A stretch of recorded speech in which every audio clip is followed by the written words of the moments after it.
Cette conférence de presse se veut un véritable plaidoyer en faveur de la gratuité de la planification familiale.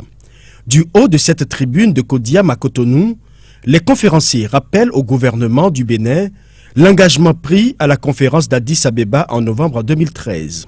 Sur les 8 engagements, celui qui retient l'attention de cette sortie médiatique est relatif à la politique d'exemption du paiement direct pour améliorer l'accès à l'offre de services de planification familiale aux adolescents et aux jeunes du Bénin. Rendre gratuit d'ici 2015 l'accès aux méthodes modernes de contraception dans les formations sanitaires pour la couche des adolescents et jeunes. Mais cet engagement, quoique pris à l'international, peine à être opérationnel au Bénin depuis plusieurs années. Et ceci, en dépit de la disponibilité d'une politique d'exemption des coûts de planification familiale au ministère de la Santé. Une politique qui attend toujours d'être adoptée par le gouvernement. Pour accélérer donc les progrès vers une prévalence de 20% d'ici 2018 et pour respecter l'engagement d'Addis Abeba, le Bénin avait besoin de revoir ses politiques, programmes et prestations de services en cours au travers de nouveaux engagements.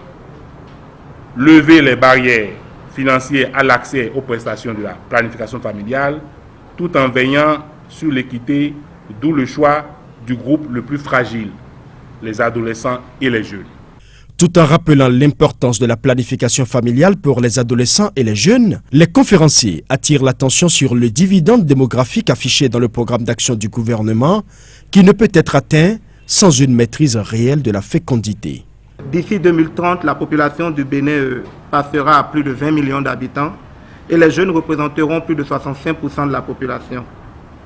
Mais lorsqu'on fait une analyse sans complaisance, non seulement des opportunités qui deviennent de plus en plus limitées, des goulots d'étranglement considérables sur notre marche vers le développement, il est loisible de remarquer que nous avons un certain nombre d'indicateurs, un certain nombre de paramètres qui fragilisent cette marche vers le développement durable. Le renforcement des programmes de santé, notamment la planification familiale, favorise le développement d'une population en bonne santé, capable de contribuer à la croissance économique accélérée qui sera à l'origine du dividende démographique.